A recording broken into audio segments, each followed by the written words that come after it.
OROP का aerial मामला क्या है? अब ये है क्या OROP? One rank one pension. साथियों, वन रैंक वन पेंशन क्या है, अब मैं आपको इसके बारे में बताना शुरू करता हूं। पहले अपनी पाठशाला को अपने साथियों से ज़्यादा शेयर कीजिए, है ना, ताकि ये जानकारी जो है हमारी बहुत लोगों तक पहुंचे। क्या है, मैं अब उसके बारे में बता रहा हूं। असल में साथियों है कुछ ऐसा कि भारत सरकार के साथ में जितनी भी सिक्योरिटी एजेंसीज हैं, उनमें कईयों को तो आप जानते हैं और कई आपको लगती हैं कि ये सब एक ही हैं। जैसे आपको लगता है कि भारत के जो फोर्सेस हैं, जो सैनिक हैं, वो एक जैसे ही होते होंगे। आपको लगता है शायद बीएसएफ भी आर्मी ही होती होगी, लेकिन बीएसएफ पैरामिलिट्री फोर्स है और वो गृह मंत्रालय के अधीन कार्य करती है। ऐसे ही भारतीय सेना में आपको सब एक जैसे लगते होंगे। जो लोग आउटसाइडर्स हैं, सिविलियंस हैं, उन्हें नहीं पता होता कि सेना के अंदर क्या क्या नियम होते हैं। तो सेना के 3 प्रमुख अंग जो हैं भारतीय सेना के, जिसमें थल सेना, नभ सेना और जल सेना, नौसेना जिसे आप कहते हैं, है ना, एयरफोर्स, आर्मी और नेवी। एयरफोर्स, आर्मी और जो नेवी है, इन तीनों में सेम रैंक के जो कर्मचारी होते हैं या अधिकारी होते हैं, इनके रिटायरमेंट पर इन्हें सेम ट्रीट नहीं किया जाता, अर्थात किया जाता था, पहले ये बोलना उचित होगा। यानी रैंक तो एक होती थी, लेकिन जब पेंशन मिलती थी तो अलग अलग मिलती थी। किसी को ज़्यादा पेंशन, किसी को कम पेंशन। ऐसा क्यों होता था? एक सुपीरियरिटी थी, या फिर ये समझ लीजिए कि ये माना जाता था कि हाँ भाई, इनका काम ज़्यादा बढ़िया काम है, जबकि काम सबका बराबर है। वे देश की सुरक्षा में सभी लगे हुए हैं। ऐसी स्थिति में देश में एक मांग उठी जिसका नाम था one rank one pension. One rank one pension फिलहाल भी चल रही है, लेकिन इसमें एक फिलहाल मामला आया हुआ था और वो ये था कि जिनको वन रैंक वन पेंशन लागू होने के बाद अब तक पैसा पूरा नहीं मिला है, दैट इज एरियर, कि इतने साल से अटका हुआ जिनका पैसा था जो नहीं मिला है, उन्हें लेकर के सुप्रीम कोर्ट में बहस चल रही थी। सुप्रीम कोर्ट में बहस किस बात की चल रही थी? कि एरियर कब भुगतान किया जाएगा। एरियर भुगतान को लेकर के सुप्रीम कोर्ट का फैसला आया है। उस फैसले को आज आप चर्चा में ले रहे हैं, लेकिन मार्केट में ये चर्चा इस बात के लिए निकल कर आई है कि सुप्रीम कोर्ट ने केंद्र से कहा है कि लिफाफे में बंद करके हमें आप जानकारी क्यों दे रहे हो। हालांकि ये मसला बहुत बड़ा है, इसका ध्यान केवल इस बात के लिए आकर्षित कर लेना कि लिफाफे में बंद करके क्यों दे रहे हो, वो अतिशयोक्ति होगी। मैं आपको पूरा मुद्दा बताता हूं और फिर लिफाफे वाले मुद्दे तक भी लेकर चलता हूं, ठीक है? चलिए देखते हैं। ये आपको जहां पर सैनिक दिखाई दे रहे हैं, ये सैनिक और सैनिकों के परिवारजन हैं जो वन रैंक वन पेंशन की मांग कर रहे हैं, ठीक है?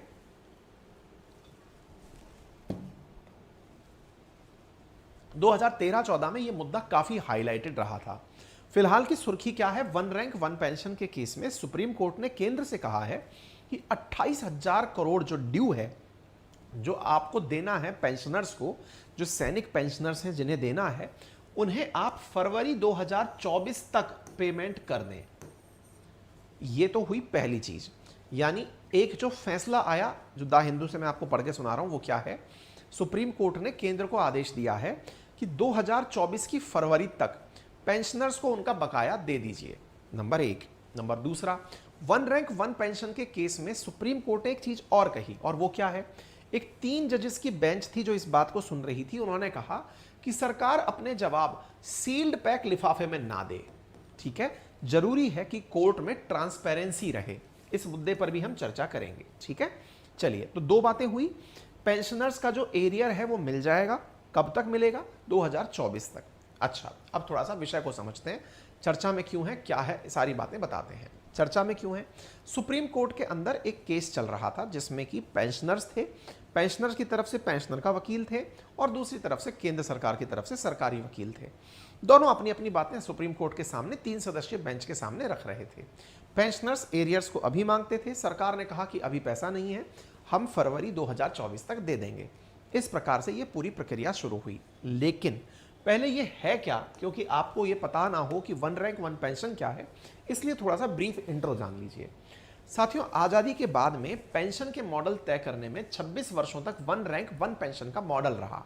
यानी देश आज़ाद हुआ, उसके बाद चाहे आप आर्मी में हो, नेवी में हो या एयरफोर्स में हो, एक जैसी ही पेंशन सबको मिलती थी आफ्टर रिटायरमेंट।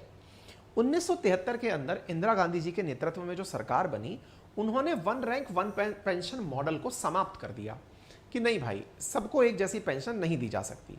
और तीसरे वेतन आयोग ने सिविलियंस की जो पेंशन है उसमें तो वृद्धि कर दी और सैनिकों के पेंशन में कमी कर दी।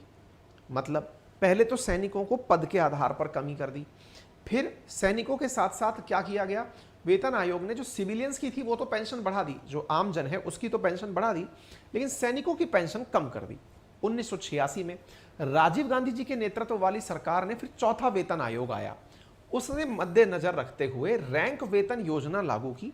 इसमें सेना के 7 अधिकारी रैंकों, नौसेना वायुसेना में जो उनके समकक्ष हैं, कि मूल वेतन को रैंक वेतन के रूप में निर्दिष्ट राशि से कम कर दिया।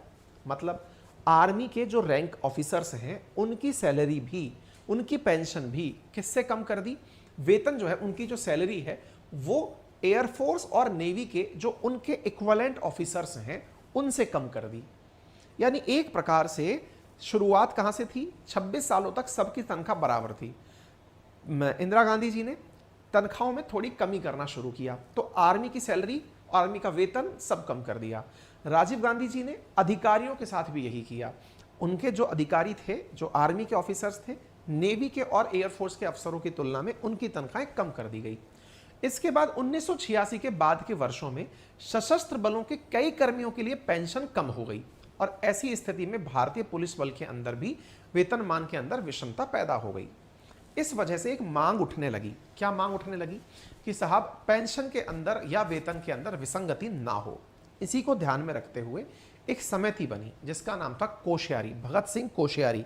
अगर याद हो तो कमेंट बॉक्स में बता दीजिए, गवर्नर भी रहे हैं, कहाँ के हैं कमेंट बॉक्स में बता दीजिए। सरकार ने पूर्व सैनिकों की मांग का विचार करते हुए कोश्यारी समिति का गठन किया, जो कि एक 10 सदस्यीय सर्वदलीय समिति बनी। इसकी अध्यक्षता भगत सिंह कोश्यारी ने की और 2011 में अपनी रिपोर्ट सौंपी। ये चर्चा चलती रही कि समिति ने पूर्व सैनिकों की ओआरओपी की मांग को स्वीकार कर लिया। अर्थात सैनिक लगातार डिमांड करते रहे कि जब हमारी रैंक सेम है तो तनख्वाहें हमारी अलग क्यों हो या हमारी पेंशन्स अलग क्यों हो। ऐसी स्थिति में सरकार ने इनकी मांग को मानते हुए एक कमेटी बनाई, भगत सिंह कोश्यारी और जब महाराष्ट्र, बहुत बढ़िया। और ऐसी स्थिति में उनकी जो कमेटी बनी, उस कमेटी ने जब ओआरओपी को स्वीकार कर लिया कि हाँ तो हम ओआरओपी देंगे, तो 2014 में जो केंद्र सरकार वर्तमान में है उन्होंने आरओपी के कार्यक्रम का कार्यान्वयन का आदेश दे दिया। यानी 2014 में जाकर के वन रैंक वन पेंशन के तहत जो भी सैनिक थे उनकी जो वेतन विसंगतियां थी या पेंशन विसंगतियां थी उन्हें दूर कर दिया गया। ठीक है, यानी तब से चला आ रहा जो सैनिकों की पेंशन में या तनख्वाह में अंतर था उसे पूरा करने का आदेश दे दिया गया। ये जो वेतन विसंगति थी इसकी कमी को पूरा करना और फिर जो नए सैनिकों को 2014 से अब पैसा जो मिलना शुरू हुआ उनमें जो वेतन वृद्धि थी जिसे आप एरियर कहते हैं, उस वेतन वृद्धि का भुगतान करना सुप्रीम कोर्ट के अंदर विवादित चल रहा था। कब तक भुगतान होगा? भुगतान होनी थी 28,000 करोड़ की राशि। केंद्र सरकार ने कहा कि एक मुश्त हमारे पास इतनी राशि नहीं है। वित्त मंत्रालय ने हमसे इनकार किया है कि हम इतनी राशि एक बार में पेंशन में नहीं दे पाएंगे, इसके लिए हमें अलग अलग चरणों में उसे पैसा देने की इजाजत दी जाए। केंद्र सरकार की तरफ से प्रकट हुए वकील ने बंद लिफाफे में सुप्रीम कोर्ट के सामने यही जानकारी रखी कि साहब हम ये कहना चाहते हैं कि हमारे पास में इतना धन नहीं है कि एक बार में सारे एरियर्स दे दिए जाएं। सुप्रीम कोर्ट की तरफ से कहा गया कि आप बंद लिफाफे में ये जानकारी क्यों दे रहे हो, सार्वजनिक रूप से जानकारी दो, देश को भी तो और जजेस और जो न्याय वो लोग हैं उन्हें भी तो पता चले कि सच्चाई क्या है। तो फिर सरकार ने, जो सरकारी वकील था उसने पढ़ के सुनाया कि वित्त मंत्रालय की तरफ से एक बार में इस धन को देने से रोका गया है। कहा गया है कि इसे 4 क्रम में दे दिया जाएगा। इसका फायदा क्या हुआ? फायदा ये हुआ कि सैनिकों को भी पता चल गया कि वित्त मंत्रालय के अंदर दिक्कत है कि भाई हमारे पास में इतना राजस्व एक बार में नहीं है कि दे दिया जाए। लेकिन इसको गुप्त रखा क्यों जा रहा था? गुप्त इसलिए रखा जा रहा था कि ये बात पता चले तो कहीं ये पता बुरा ना लगे कि देश के पास में इस चीज़ के लिए पैसा नहीं है या ज़्यादा पैसा नहीं है, क्योंकि देने के लिए तो पैसा जेब से ही चलेगा ना, तो पैसा नहीं है। तो अब इसको वो छुपाकर प्रस्तुत कर रहे थे।